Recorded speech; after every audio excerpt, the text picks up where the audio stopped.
lo último de electrocardiograma normal, que es isquemia y trastornos del ritmo. Igual en estas tres sesiones nos van a quedar algunas cosas que no vamos a haber revisado, ¿ya? Porque en realidad es muy extenso esto, ¿ya? En tres sesiones se alcanza a abarcar bastante, o sea, van a poder identificar bien un electrocardiograma normal de uno patológico, ¿ya?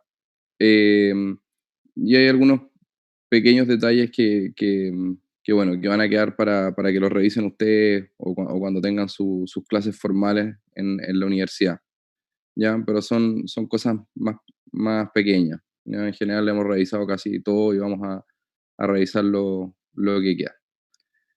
Em, ya, como siempre, recuerden bajar esta aplicación para yo ver, ¿no es cierto?, cómo están entendiendo las cosas, ¿ya?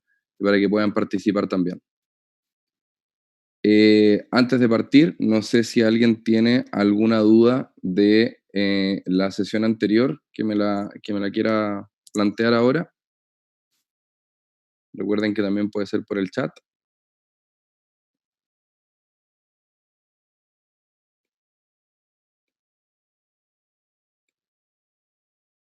Ya, entonces avanzamos. Bien, para hoy, una de las cosas que tenemos que tener claro es que es algo que hemos ido viendo de a poco en las sesiones anteriores, ya que como sale en esta imagen de acá, ya como están organizadas las derivadas y los electrodos alrededor del corazón, ya eh, que cada una de estas derivaciones representa una pared del ventrículo o del corazón, ¿ya? Entonces, por ejemplo, la derivada B1 y B2, ya lo habíamos visto antes, representaba el ventrículo derecho y el septo.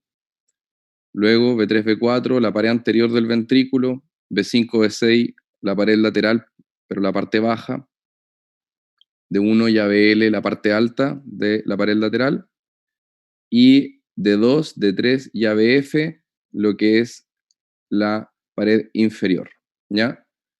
Esto, para que lo puedan ver de otra forma, es así, ¿ya? Entonces, normalmente el electrocardiograma, cuando sale impreso, sale de esta forma, ¿ya? Y aquí lo pueden ver cómo están las paredes, ¿ya? Entonces, B1, B2, aquí sale septal, pero es septal y ventrículo derecho, ¿ya? Luego la pared anterior, esto que sería B5, B6, la pared lateral baja, y aquí estaría la alta, ¿ya? Y estas tres derivadas, la pared inferior, ¿ya? Así que eso es importante, ¿ya? Porque cuando, como diríamos, hay isquemia, nosotros cuando queremos ver qué parte se infartó, ¿ya? Qué parte del ventrículo se infartó, ¿ya? Entonces lo vemos con esta representación. Bien, entonces cuando ocurre los fenómenos de isquemia miocárdica, ¿ya? En realidad pueden ocurrir tres cosas que pueden ocurrir al mismo tiempo, como puede ir ocurriendo, o sea, va a ocurrir una después de la otra, ¿ya? Pero pueden ocurrir las tres de forma simultánea, ¿ya? Entonces, cuando, cuando hay isquemia miocárdica, cuando se empieza a disminuir el riego sanguíneo, ¿ya? Eso es lo que inicialmente denominamos isquemia, y empiezan a ocurrir estos cambios en el electrocardiograma, ¿ya? Que ocurren cambios en la despolarización, o sea, en la repolarización ventricular, ¿ya? Cambios en la repolarización, ¿ya? Las ondas T, si se dan cuenta, se vuelven más pronunciadas, se vuelven T altas o hiperagudas, ¿ya? O bien se invierten. Normalmente se dice que en la isquemia las ondas T son invertidas y simétricas, es decir, que si uno lo partiera por la mitad, la primera mitad es igual que la segunda mitad, ¿ya? Entonces, eso es lo que ocurre inicialmente, cuando baja el riego sanguíneo. Puede solamente bajar el riego sanguíneo, pero si esto continúa, el miocardio se va a lesionar. Y si se lesiona, empiezan a aparecer nuevos cambios en la repolarización, en la despolarización, perdón, ventricular, ¿ya? Que es la elevación del segmento ST, ¿ya? Cuando ya hay lesión, entonces, existen estos cambios en la repolarización y es la elevación del segmento ST. Eso cuando ustedes escuchan que hay un infarto con supradesnivel del ST, ¿ya? Es porque ya ocurrió lesión.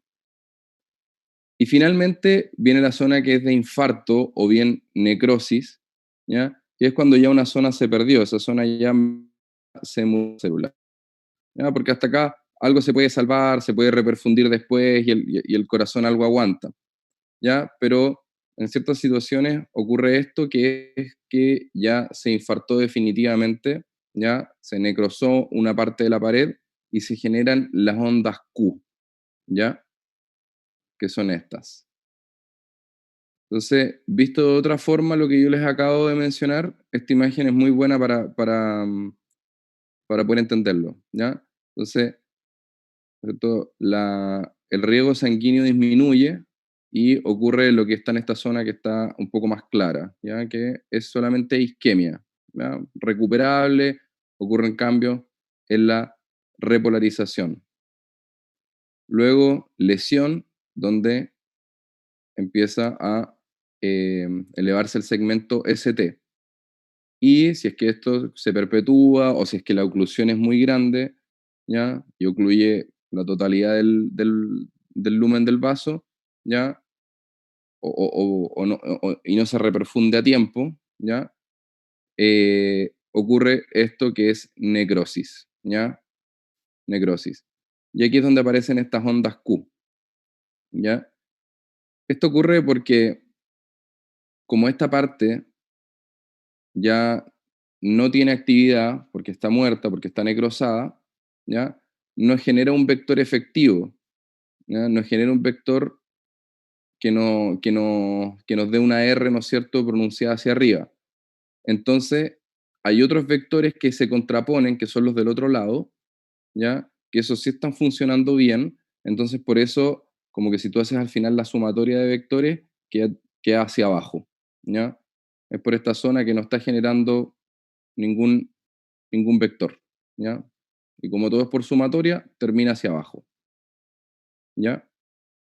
Les voy a explicar lo de las ondas Q, ¿ya? Las ondas Q patológicas. Las ondas Q no son algo anormal. Nosotros cuando revisamos las ondas en la primera sesión, vimos nosotros que estaba la P y después estaba el QRS. La Q puede estar, ¿ya? Lo importante es que no sea muy pronunciada, ¿ya? Cuando ya tiene más de 2 milímetros, en general se dice que es patológica. En D3, eso sí, pueden haber Q que sean más de 2 milímetros, ¿ya? Y no son patológicas. Aún así, si es que en D3 cumplen alguna de las otras características que voy a decir, ya igualmente pasan a ser patológicas, ¿ya? Entonces, en D2, que sean, o sea, perdón, en cualquier derivada que sean mayor a 2 milímetros de profundidad o que sean anchas, o sea, más de 0,04 segundos, eso quiere decir un cuadradito, ¿ya? Si es que ya son anchas, por ejemplo, dos cuadraditos, eso inmediatamente es patológico. Lo otro es que sea más de un 25% del QRS, o sea, de la R, en realidad, ¿ya? O sea, em, por ejemplo, acá se alcanza a ver una R, esto no es una Q, esto es una S. La Q está antes, ¿ya? Y si acá hubiera una Q, ya que cumpliera con ser más del 25% de esta R, eso también es patológico, ¿ya? Por eso en D3 igualmente puede ser patológica, lo mismo que mida más de 2 milímetros, o sea, puede medir más de 2 milímetros, pero si el QRS es pequeño y quedan casi al mismo tiempo, eso es, ¿ya? Y que estén presentes en las derivadas B1 a B3, ¿ya? Ahí normalmente no vemos Q, ¿ya? Entonces acá hay dos ejemplos, ¿ya?, de Q que son patológicas, ¿ya? Entonces viene, ¿no es cierto?, la P, e inmediatamente viene este complejo hacia abajo, que es una Q. Si se dan cuenta, no hay R, ¿ya? Está como amputada, como se dice, ¿ya? Aquí también.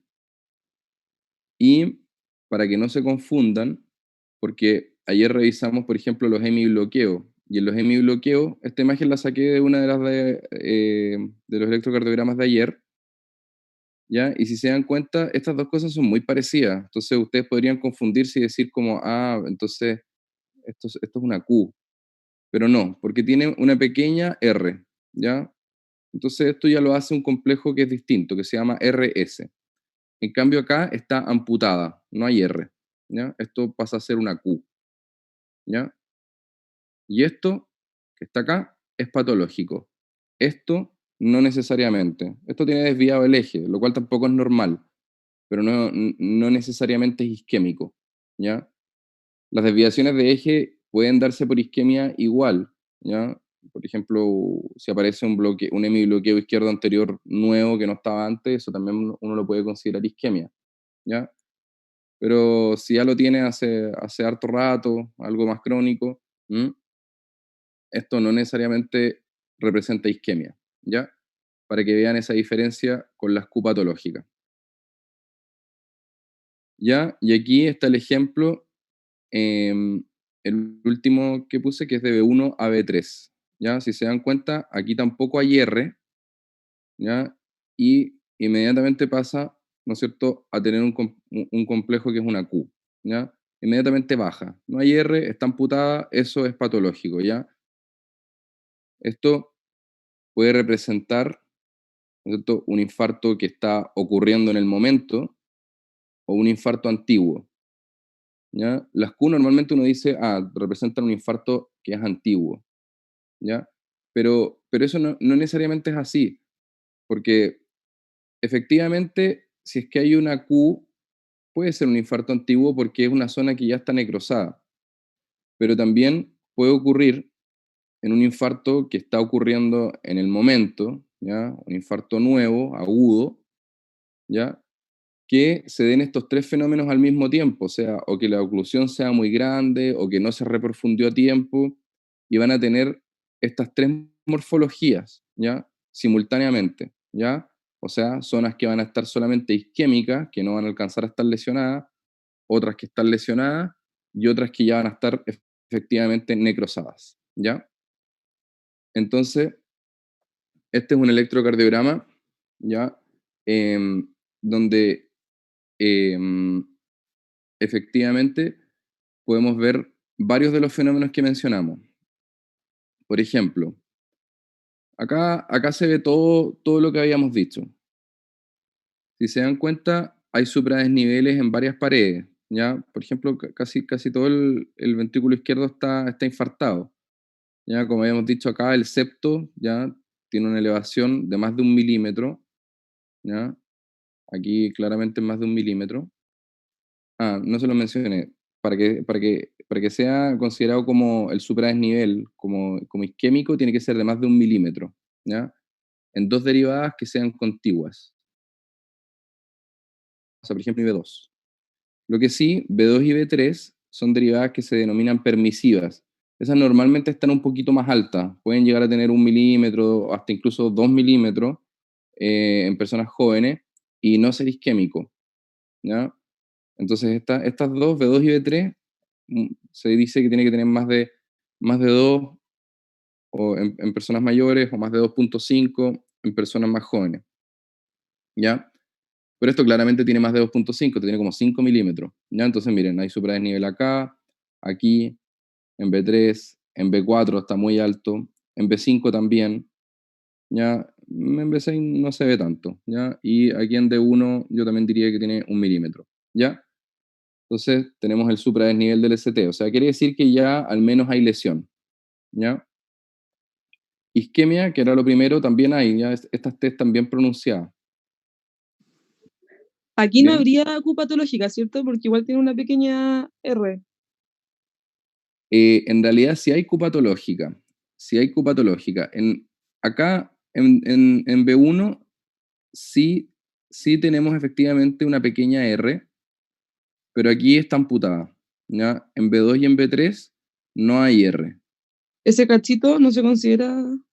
No, tiene que ser así. Ah, ya. Esto es que ya está amputado, Gracias. ¿ya? Incluso, por ejemplo, aquí también. Esto tampoco tiene R.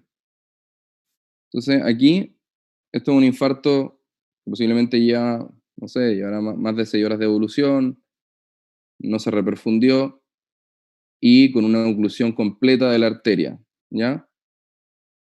Y infartó, ¿no es cierto?, casi toda la pared ventricular, ¿ya? Aquí entonces ven los tres fenómenos simultáneamente. Eh, Aquí, a ver, aquí me gustaría que alguien participara y me dijera dónde ve las zonas que infartada. ¿Hay alguien que quiera?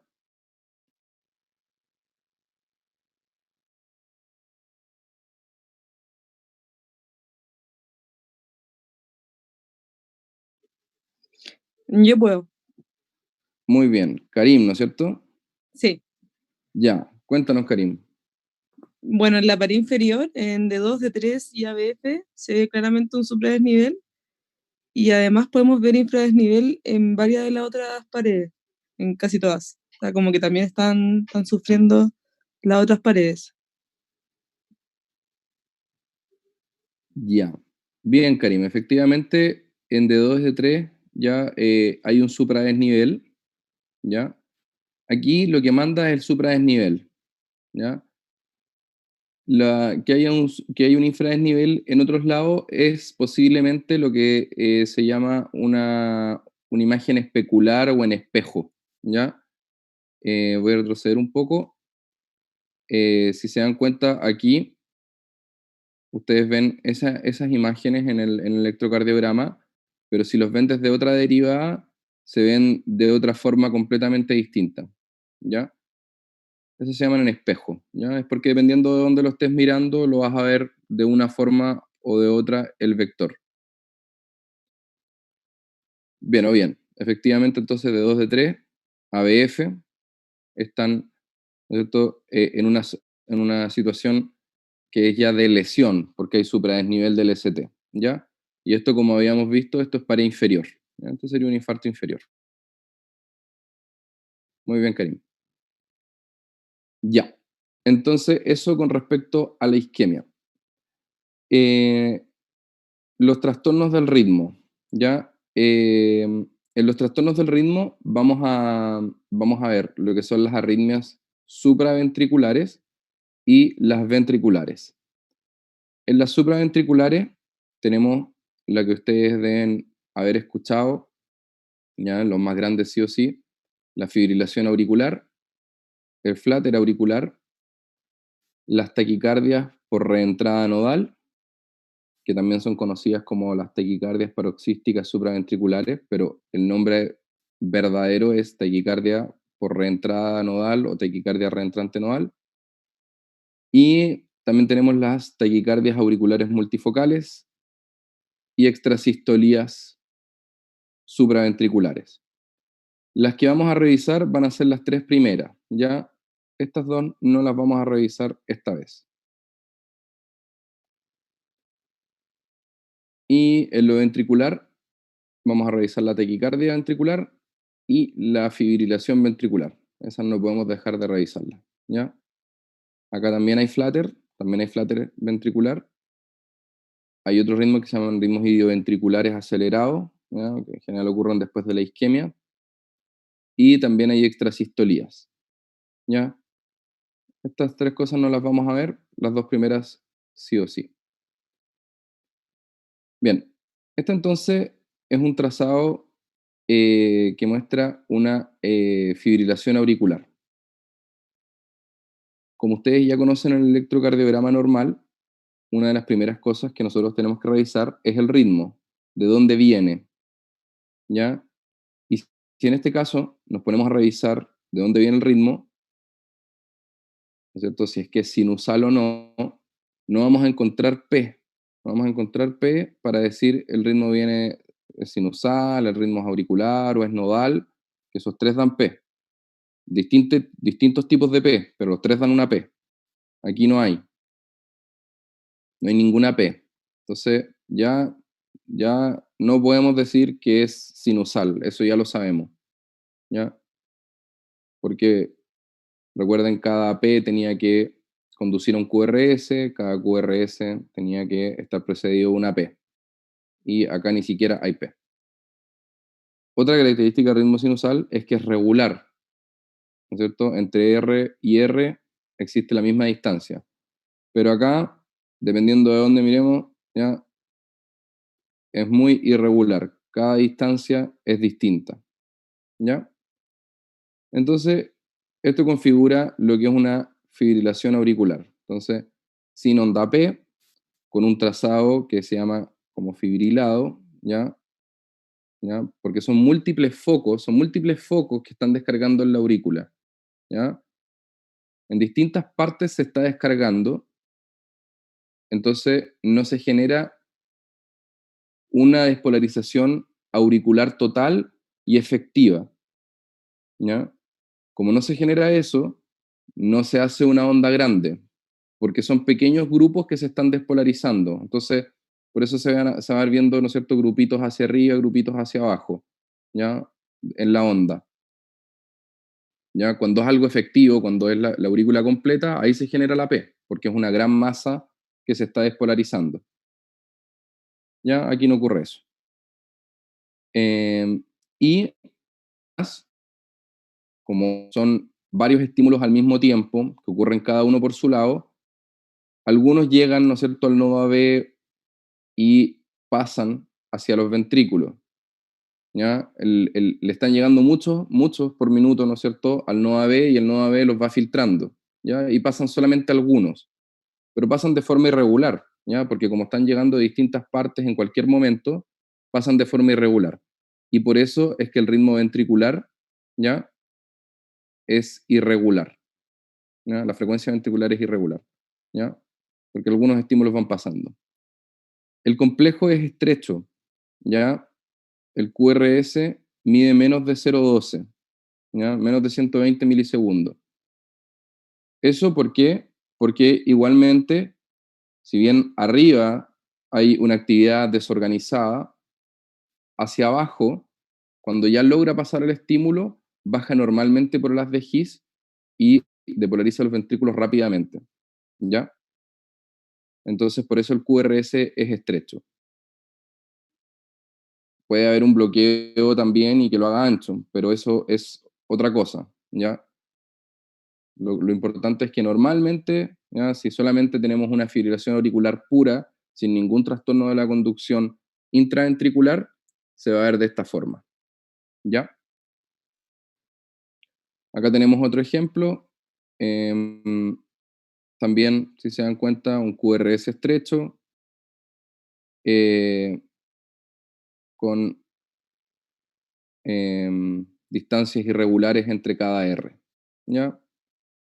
Eso. El flutter auricular.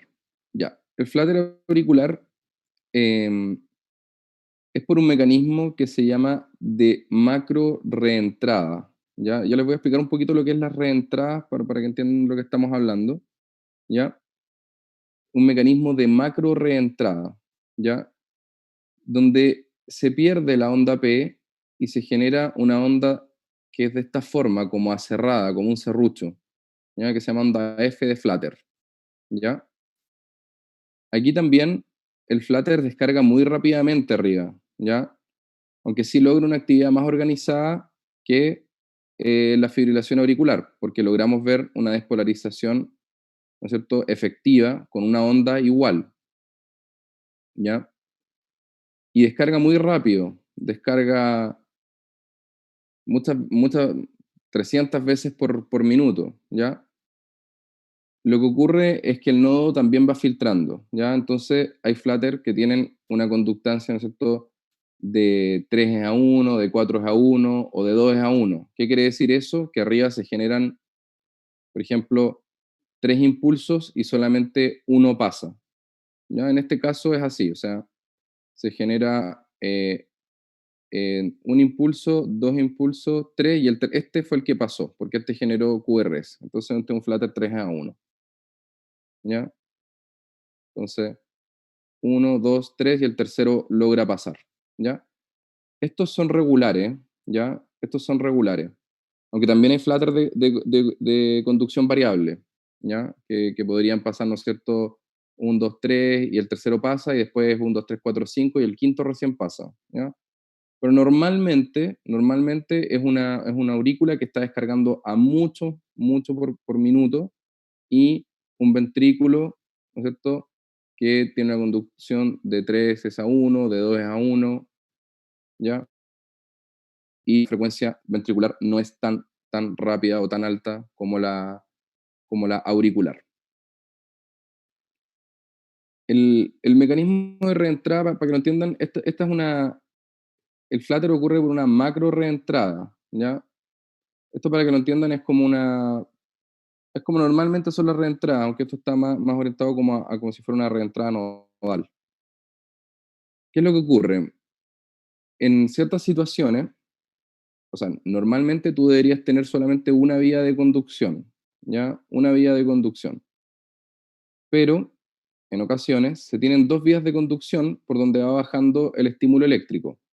Entonces tienes aquí el estímulo eléctrico y tienes dos vías. Tienes una vía A lenta y tienes una vía B de conducción rápida, ¿ya? La vía A tiene un periodo refractario que es corto, ¿ya? O sea, rápidamente se recupera, y la B, que es más rápida, tiene un periodo refractario que es más largo. Pero normalmente vienen bajando los estímulos, y como esta vía es lenta, ya logra bajar por la parte B, que es la rápida. Entonces baja y genera un latido normal. Baja y genera un latido normal. ¿Ya? Entonces, en realidad podrían existir estas dos vías, pero igualmente siempre va a preferirse la vía rápida.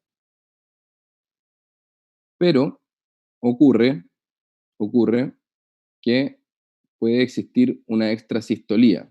Entonces, por acá bajó un latido normal y vino un latido que no estaba presupuestado, que son las extrasístoles, ¿ya? Un latido que vino de un grupo, ¿ya?, que se despolarizó, un grupo de células que se despolarizó y generó un latido, y ese latido no estaba presupuestado. Y como no estaba presupuestado, y la zona B tiene un periodo refractario que es más largo, cuando baje el estímulo, el periodo, la zona B va a estar en periodo refractario, entonces no va a poder pasar por ahí el estímulo eléctrico. Entonces se va a ir por la parte A, que si bien conduce más lento, no estaba en periodo refractario. Entonces se va a venir por la parte A, se va a venir por acá, va a bajar, va a generar un latido, pero además va a seguir hacia allá, va a seguir hacia la zona B, que posiblemente ya no va a estar en periodo refractario. ¿Por qué? Porque como está bajó lento, le dio tiempo para que esto ya estuviera nuevamente listo para recibir un estímulo. Entonces ocurre esto, ¿ya? Que empieza a generarse este circuito como reverberante, ¿ya? Y empieza a girar, ¿no es cierto?, por aquí, ¿ya? El estímulo eléctrico, sin detenerse, se sigue girando, ¿ya?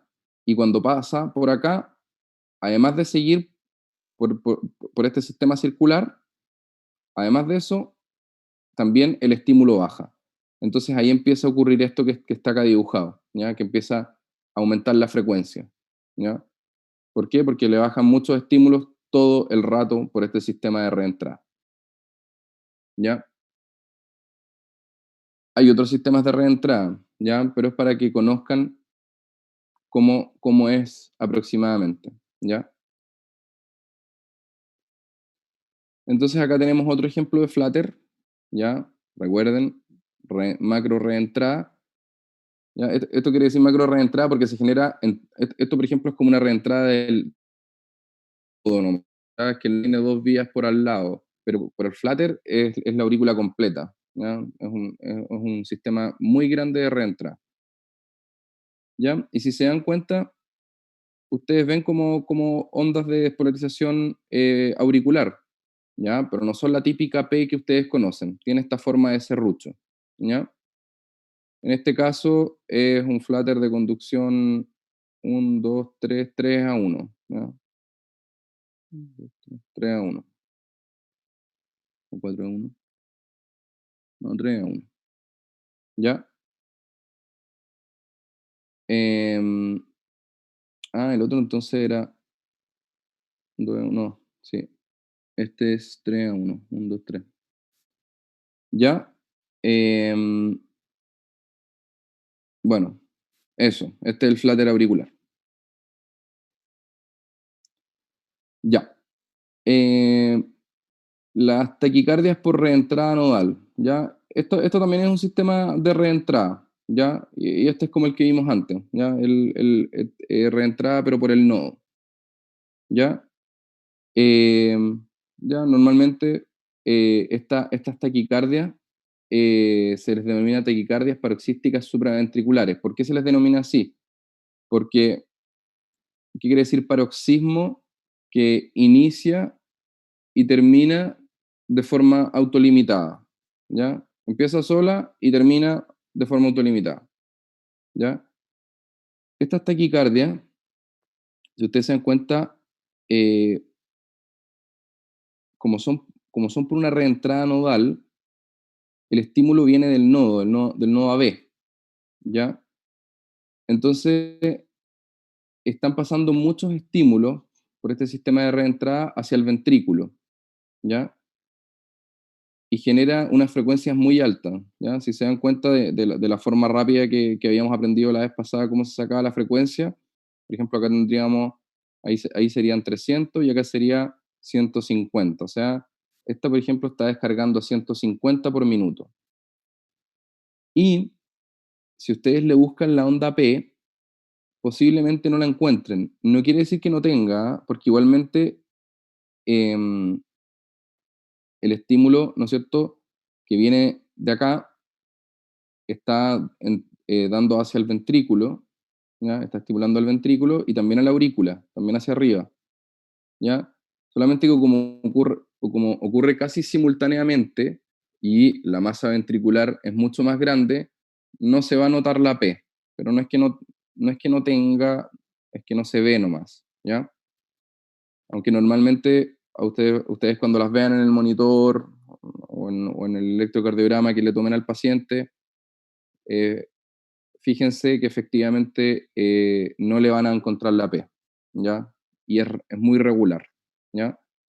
Muy regular, sin P, con QRS estrecho, ¿ya? Estas son las famosas entonces taquicardias paroxísticas supraventriculares. Em, bien, eso.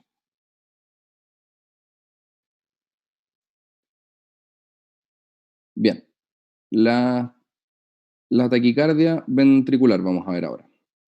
La taquicardia ventricular, ¿ya?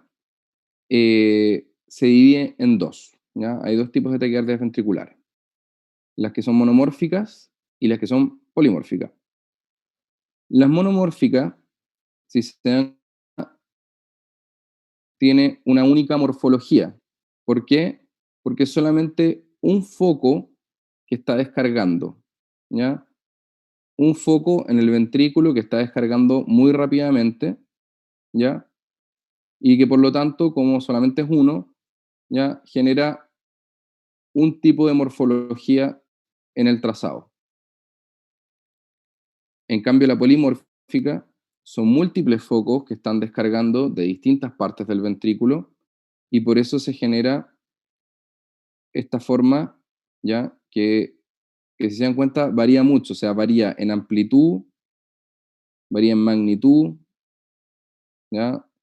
Hasta el eje va cambiando. En algunas partes es más positivo, en otras partes va a ser más negativo, ¿ya? En algunas partes va a ser más ancho y, por ejemplo, aquí es muy ancho y aquí no tanto, ¿ya? Aquí la magnitud es más pequeña y aquí es más amplia, ¿ya? Porque esta viene de múltiples focos, ¿ya? Esta es también la que se conoce como torsión de puntas, torsión de puntas, la taquicardia ventricular polimórfica, ¿ya? Aquí tenemos otro ejemplo, monomórfica. Si acá le ven distintas formas es porque cambia la derivada nomás, pero si lo viéramos todo el rato en una misma, por ejemplo acá, aquí todo el rato está de la misma forma, ¿ya? Taquicardia ventricular monomórfica. Aquí como que tiende de nuevo a ser sinusal, aquí hay una extrasistolía, y aquí tiende a ser sinusal, ¿ya? Pero esta parte que está acá, ¿ya? Es taquicardia ventricular monomórfica. Y este es otro ejemplo de taquicardia, pero polimórfica, ¿ya? Entonces viene un trazado que puede estar normal, por ejemplo aquí, si nos damos cuenta, esto posiblemente es sinusal, sí es sinusal porque tiene ahí, está regular, y luego empieza, ¿no es cierto?, este trazado, ¿ya? Que se llama como torsión de puntas porque es como que uno pescara como una, como una tela y la girara desde las puntas y queda como en esta forma, ¿no? O sea, partes más amplias y partes más delgadas, ¿ya? Por eso es como que se llama torsión de puntas, ¿ya? Ya, eso. Fibrilación ventricular. Ya, la fibrilación ventricular es así como la fibrilación auricular, o sea, múltiples focos descargando simultáneamente, ¿ya? Sin un latido efectivo, ¿ya? Porque así como en la fibrilación auricular, como están descargando de tantas partes que no logran organizarse, no logran generar una despolarización única y efectiva, acá ocurre lo mismo. Solamente que acá es peligroso porque acá es en el ventrículo. Entonces, como no tienes un latido efectivo, no logras eyectar sangre, ¿ya? Este automáticamente es un ritmo de paro. Este no tiene pulso, ¿ya?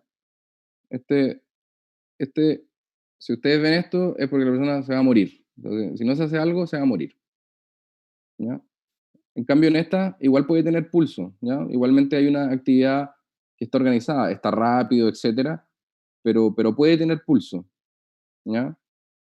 Así como también puede no tener, ¿ah? O sea, también existe la taquicardia, ¿no es cierto?, ventricular sin pulso, y eso también es un ritmo de paro, ¿ya? O sea, que también la persona se va a morir, ¿ya? Pero en esta se va a morir sí o sí. O sea, se hace algo o se muere. Entonces, eso, en realidad, hoy día es más cortita la clase. Vamos a ver si es que aprendieron con un par de electrocardiogramas y después si tienen alguna duda. Entonces, repasemos un poco con este electrocardiograma a ver qué es lo que piensan.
Ya.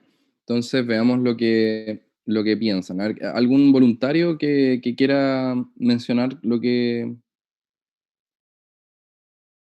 concluyó?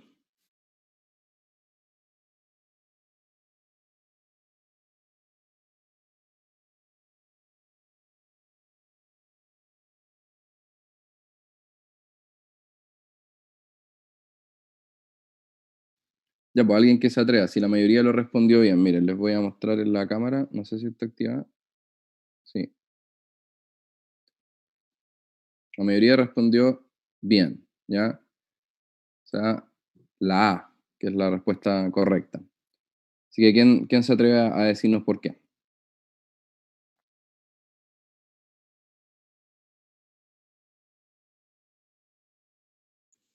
Ya, hola, buenos días. Muy bien, Felipe. Ya, yo puse infarto del miocardio porque vi eh, ondas Q en V1 y en V2 y porque hay subrelevación de segmento CT como en muchas derivadas. ¿En qué deriva, a ver, perdona, ¿viste ondas Q dónde, perdón? En V1 y en V2, Ya, sí, muy bien, muy bien. ¿Y viste supradesnivel del ST? ¿En qué derivadas? eh, bueno, en V2, V3, V4, V5, supongo Súper, que el V6 también. Sí. excelente. Entonces, Felipe, si yo te preguntara, ¿de dónde es este infarto? Por las paredes que vimos antes. ¿De dónde qué tipo de infarto sería? Ah, ahí me ganó. No, no me acuerdo de qué pared representaba cada una, pero Ya, pero bien, bueno, el diagnóstico de un infarto, eso es lo que hay que darse cuenta. ¿Alguien sabe de qué pared es? ¿Alguien que nos puede ayudar?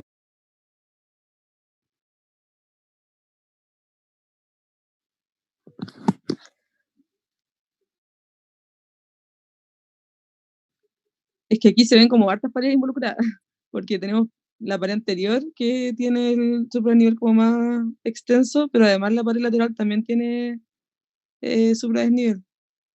Muy bien. Ya, efectivamente, este incluso es más amplio que eso, o sea, tiene el septo, Sí, ¿ya? ventrículo, septo y ventrículo derecho. Septo, ventrículo derecho, posiblemente podría tener involucrado el ventrículo derecho, ¿ya? Pero por lo menos el septo, ¿ya? Eh, no, no, yo después les voy a explicar que no tiene involucrado el ventrículo derecho. Si bien lo representa acá, pero cuando hablamos de infarto de ventrículo derecho les voy a explicar el tiro cómo es. Pero ya, sí. Entonces, septo y pared anterior y también una parte de la pared lateral, ¿ya? O sea, un infarto extenso, ¿ya? Em, Cuando queremos ver infarto del ventrículo derecho, normalmente lo tenemos que sospechar cuando tenemos un infarto de pared inferior, como el que habíamos visto en la otra imagen eh, que había proyectado, ¿ya? Eh, Normalmente, ¿no es cierto? Entonces lo sospechamos con un D2, D3, ¿ya? Y ABF, ¿ya? Esas tres, o sea, que tengan alguna alteración de isquemia, lesión o necrosis, ¿ya? Y con eso nosotros decimos, bueno, esto es un infarto de pared inferior. Y cuando hay infartos de pared inferior, un tercio de las veces también se infarta el ventrículo derecho, ¿ya? Pero el ventrículo derecho no se infarta solo, o sea, se infarta con este, ¿ya? Solito no se infarta, ¿ya? Así que, bien, esa era la respuesta, la A. Ya, a ver, revisemos esa, a ver qué respondieron, qué piensan.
Ya, entonces, em,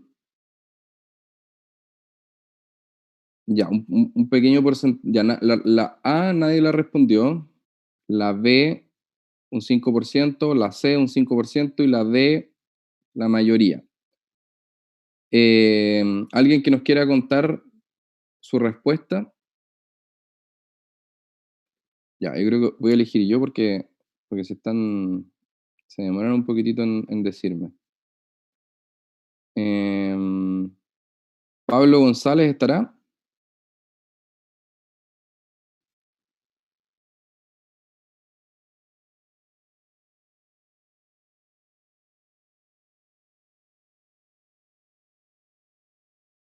Pablo González o Rocío Torres, ya, alguno de esos dos.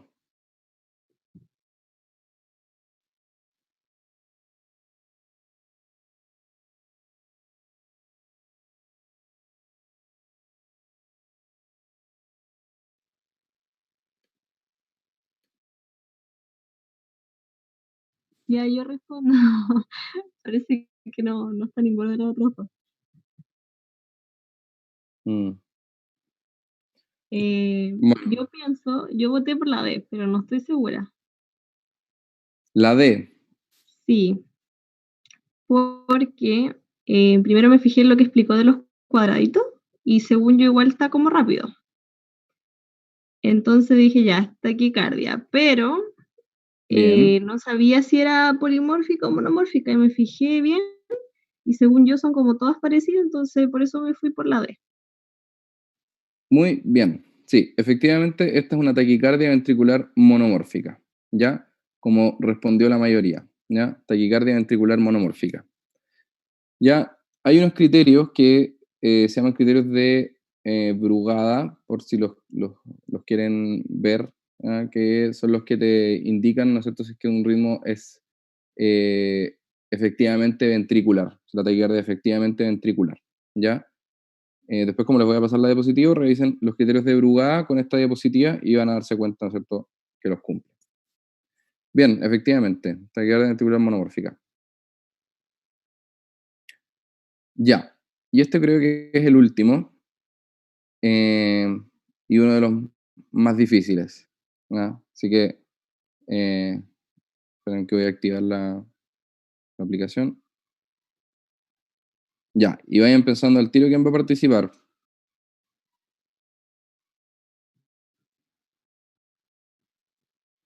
No, yo lo voy a decir al tiro para que... Mhm.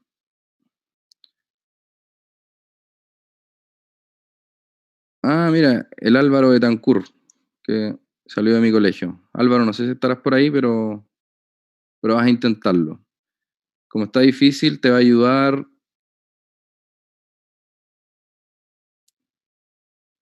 la Andrea Monsalve.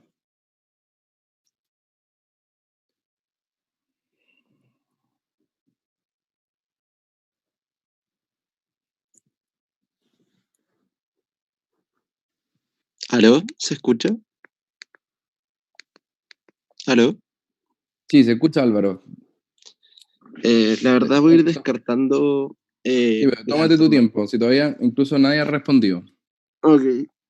Porque no es tan, no es tan, no es tan sencillo este.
Ya.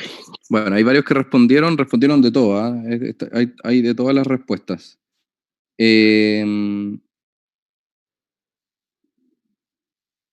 Así que ya, intentemos a ver qué es lo que concluimos. Ya, Dale, Álvaro. yo me la jugaría por la alternativa C, un bloqueo auriculoventricular completo, porque empecé Ya. a contar la frecuencia entre el complejo, o lo que se ve como un complejo QRS, en la de dos larga, y me di cuenta que las ondas R tienen un ritmo similar, y lo que sería la onda P también tiene un ritmo similar. Y hay algunas ondas P que no se continúan con un QRS. Ya. Bien, la verdad que inmediatamente supiste la respuesta. Sí, este es un bloqueo AB completo, ¿ya? Las respuestas respondieron de todo, ¿ya? Pero sí, efectivamente, si nos damos cuenta, aquí, por ejemplo, los QRS tienen la misma distancia entre sí, ¿ya? Tienen todos la misma distancia, ¿ya? Así que eso ya nos dice que está regular al menos el ventrículo. Pero una de las cosas que nos tenemos que fijar, ¿no es cierto?, es si cada P conduce. Y aquí empieza algo que podría ser como una confusión, porque ahí uno diría como, ah, mira, esa P está conduciendo acá, y esa P acá, y esa P acá. Como que al principio, si tú te pones a mirarlo, como que pareciera que estas P conducen y solo algunas no conducen, ¿ya? Pero en la medida que te vas como alejando en el trazado, porque es muy largo, es el mismo de dos todo el rato, te empiezas a notar que hay algunas que se mezclan con el QRS, como esa, ¿ya? O sea, al parecer, las P van por su lado y los QRS por el suyo, ¿ya? Entonces, ondas P regulares en distancias entre sí, QRS regulares en distancias entre sí, pero que al parecer no conducen, ¿ya? ¿Ya? Y además esas P que están ahí, que nos hacen también caer en la duda. ¿Ya? Este QRS, sin embargo, es estrecho, ¿ya? Lo cual nosotros estábamos acostumbrados a que si el bloqueo AB era completo, el ritmo de escape podía ser ventricular, ¿ya? Con un QRS ancho, ¿ya? Pero en este caso el QRS es estrecho, por lo que posiblemente el escape venga del haz de His, ¿ya? Eso también puede ocurrir. El haz de His también tiene la capacidad, ¿no es cierto?, de automatismo, como todas las células. Y si es el haz de His el que está dando el ritmo ventricular, el QRS va a ser estrecho, porque va a bajar por el mismo haz de His y se va a despolarizar rápido el ventrículo. Por eso va a ser estrecho, ¿ya? Así que muy bien, bloqueo AB completo. Esa es la respuesta. Ya. Esto que está acá, em, creo que esta es la última. Sí, esta es la última. Así que veamos quién puede decirnos esta.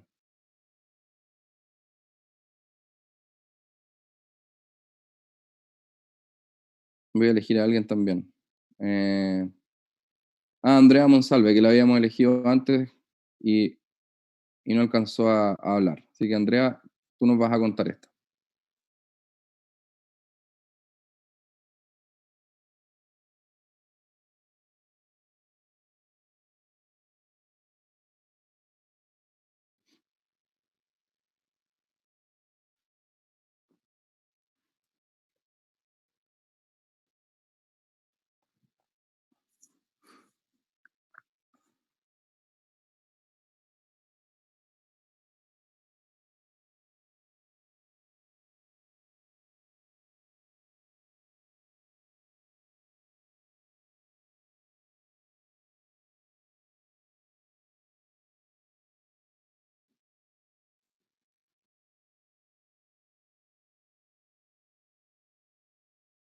Ya, entonces veamos, Andrea, ¿nos cuentas qué es lo que concluiste en esta?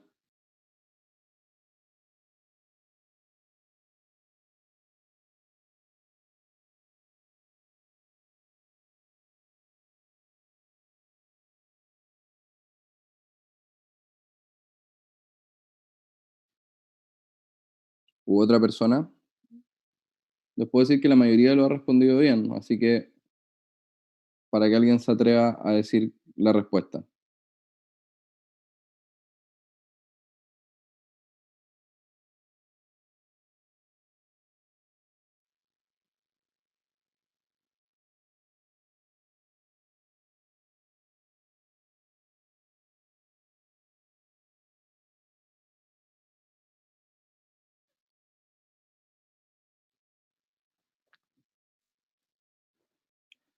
Bueno, la respuesta la voy a decir yo, ¿ya? Pero tienen que tener más participación, chicos, ¿ya? La gracia de esto, de que hagamos interactivo esto, es para que también ustedes aprendan. Así que, em, bueno, la mayoría lo respondió bien en todo caso. Son extrasístoles ventriculares, ¿ya? Esto no lo habíamos pasado y aún así varios lo tuvieron bueno, ¿ya? ¿Cómo lo vemos? ¿Ya? Las extrasístoles se ven así, miren, tienen una onda P, un QRS normal. O sea, este es un latido completamente normal, PQRST, ¿ya? Pero luego viene un latido, ¿ya? Que es ancho, que tiene un QRS ancho, que no tiene onda P, ¿ya? Y que no estaba como presupuestado, ¿ya? Acá había un latido y el otro quizás debería haber venido acá, pero no. Se adelantó un latido, ¿ya? Y este vino del ventrículo, ¿ya? Y esto mismo se fue repitiendo, ¿ya? Estos son extrasístoles ventriculares, ¿ya? De forma bigeminada. Esto es un bigeminismo ventricular, o sea, hay un latido normal sinusal y un latido que es una extrasístole ventricular.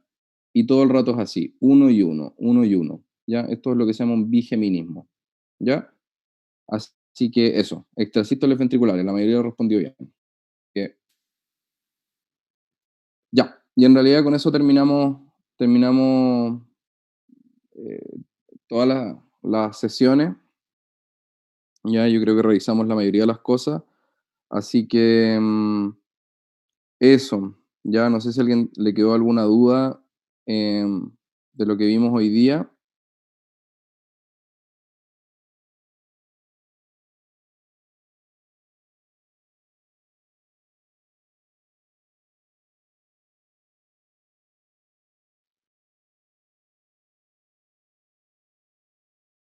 A mí me quedó una duda. Este es 4:1, ¿no? Por si acaso. Y este es 3:1 y este es 4:1. Me quedé pensándolo después. Pero eso. Ya. Em,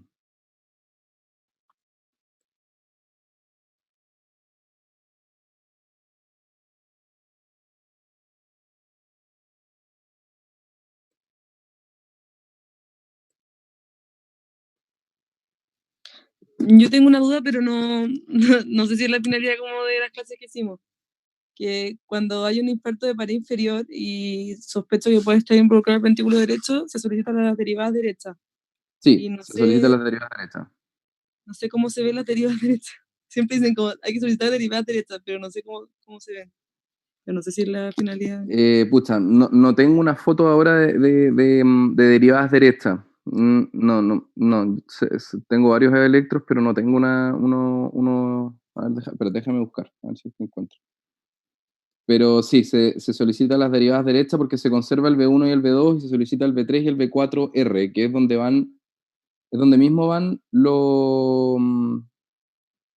B3, B4, pero contralateral pero al otro del lado, parte derecha. Ah, ya. claro. Sí, Muchas gracias. ya, y se verían igual en realidad, se verían infartados como cualquier otra pared, solamente que tú sabes que son del otro lado porque tú las pediste al otro lado. No, pero no tengo un Ya. electro que salga el B3 y B4R. Muchas gracias.